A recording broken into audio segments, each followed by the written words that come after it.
see the record light on the screen, right? Yeah, it's working. Alright. That boy's ready? Yeah. Alright, Shalom Akim. This is the brother Shamar Moff, GMS Miami, and alongside with me I got the head of the camp, Kamash, and the brother Kalan. Alright, and today's video that we're going to do is going to be the first mini-series of a series, Lord willing, you know, if it's the Lord's will, called GMS On the Way to Camp. Alright, it's basically like a transit video we're going to, post up, Lord willing, every week as we go to camp, from here on out. Before we get anything started, we want to give all praises, honor, and glory to Yahweh, Ba'ashem, Yahushai. Double honors to the apostles and elders of Great Millstone. And salutations to Allah, and my dear pushing his truth and all truth and sincerity diligently, alright?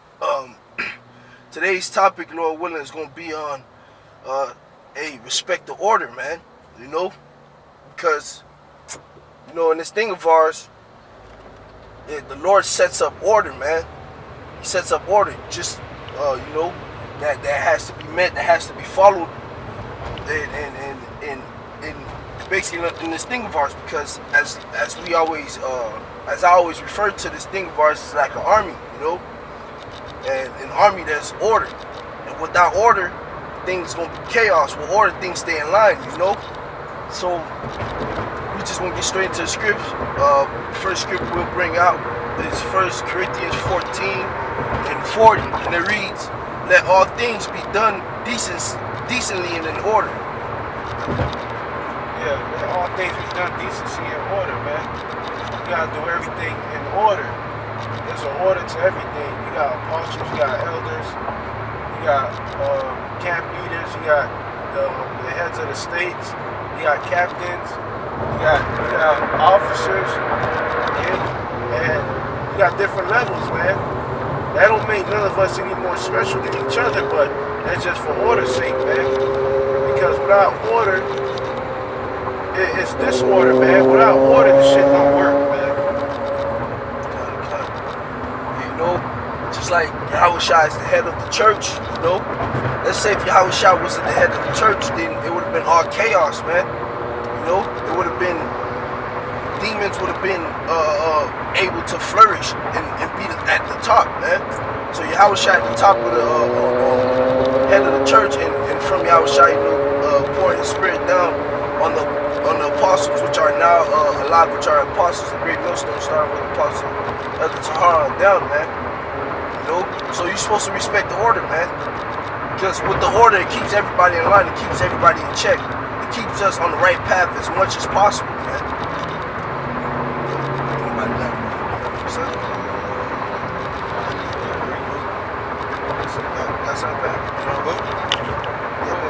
This is 2 Peter 5 and 5. Likewise, ye younger, submit yourselves unto the elder.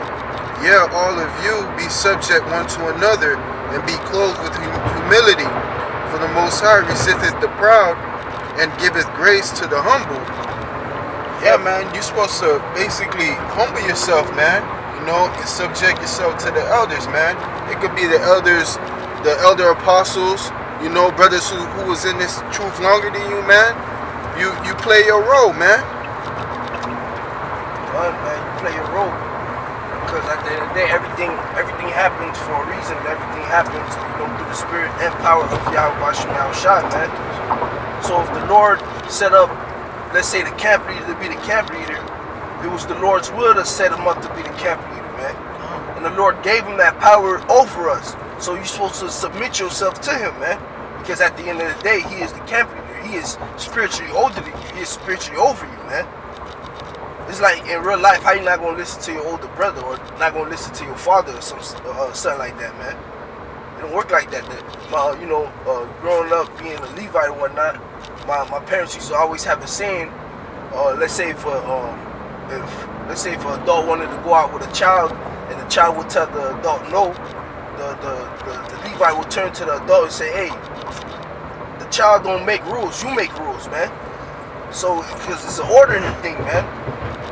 So at the end of the day, whether you like what the rules that get laid down or not, whether it's beneficial to you or not, man, whether you feel like it's right or not. If the order is set, you follow the orders, man. Until the Lord does what the Lord wants. Let's say if the order wasn't a just order, man, the Lord's gonna make it be known. But until then, you follow that order, man. You be blameless in the eyes of the Lord, man. You know, you can't just sit here and just break order. You won't end up like them fucking fallouts, man, like Nazariah and them, man. You don't want to end up like that, man. You know. So you're supposed to submit yourself to your elders, man. Starting with the apostles, and then on down to the elders, all right, and then to the heads of the states, to the camp leaders, etc., man. So yeah, that's it. I got a few scriptures, man.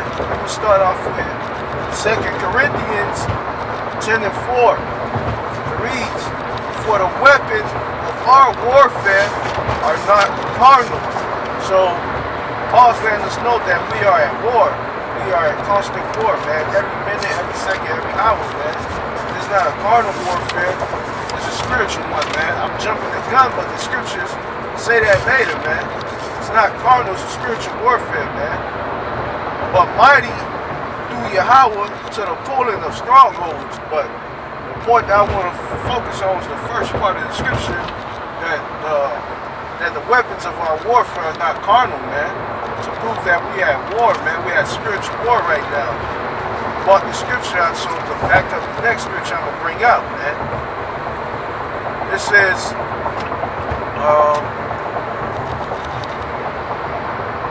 First Chronicles 12 and 33. Of Zebulon, such as went forth to battle, expert in war, with all instrument of war, 50,000, which could keep rank. So these men, they were expert they were warriors, man. And the reason they were warriors, because they were masters at keeping rank, man. They were masters at doing their job and sticking to their job and playing their position, man. When you're in the army, somebody that's piloting or navigating the tank can't be like, oh, okay, I want to be on the fucking ground today. I want to be ground troop. It don't work like that, man. Everybody do their job, and collectively, because it's a body, collectively, we all get the glory and we all benefit from it, man. That's right. Can I say something? Because the first scripture you brought out, it say what? To pulling down of strongholds, right? Yesterday, me and the brother Lawyer was at my house. You know, we was watching a couple of videos, and one of the videos we was watching was the Art of War, so to say, right? And then it was saying the best way to defeat your enemy is to make sure everybody, basically in a roundabout way, everybody plays their role in that war. So, hey, if you stay in line, you stay in order, you keep that order, we pulling down this stronghold, man, as long as we stay decency and in order, man. Through the spirit and power of Yahweh Shemel Shai. Look at, like, for example, these fallouts, what they pulling down? They done broke rank, they done broke their order, so they done lost the power, man. They done lost in the spiritual sense, the general, which is Yahweh Shai, not backing them no more, not working with them. They went rogue, man. You know? So, the scripture finishes by saying they were not of double heart. That's why they were able to keep rank, man. They knew it came. Before they came into this truth, when they was filtering out the spirit, they knew, okay, if I end up coming to this thing, I have a role, I have a position to play, man. And they knew, okay, I'm gonna stick to that. It wasn't double-minded and wavering, you know, letting they fucking wicked ass mind take control of them, man. Because it's not just their mind, it's all our minds. All our minds is desperately wicked. So Yahweh Shai come and renew it, man. So you can't just be leaning on that shit, man. And then the last scripture I'm gonna get, because they were not of double heart. Y'all know this was James 1:8. It says a double-minded man is unstable in all his ways. So that's why I say those men that we read in First Chronicles, they were expert at war, which could keep rank, man, because they were double-hearted, man. Because if they were double-hearted, they would have been unstable and they wouldn't be able to keep their rank, man. That's all I have to say on that. wouldn't be focused on the war as well if they was double-hearted, man. You know, because like you brought out, this is a war we in. When we go out in camp, we at war. You're supposed to always be on guard. That's why there's men holding posts. You know, that's why there's readers. That's why there's sign holders. That's why there's a speaker. And the cameraman. The cameraman also holds posts too, because the cameraman is being vigilant. The ones holding posts are watching the edges and making sure nobody penetrate the line, man.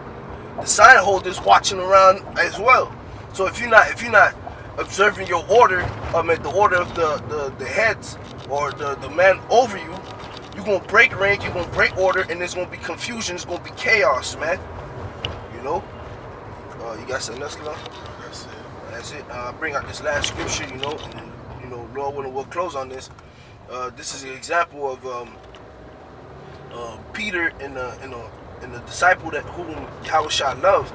All right, this is John 20:2, and it reads, "Then she runneth and cometh to Simon Peter and to the other disciple whom Yahushua loved, and said unto them, They have taken away the Lord out of the sepulchre, and and we know where not they have laid him.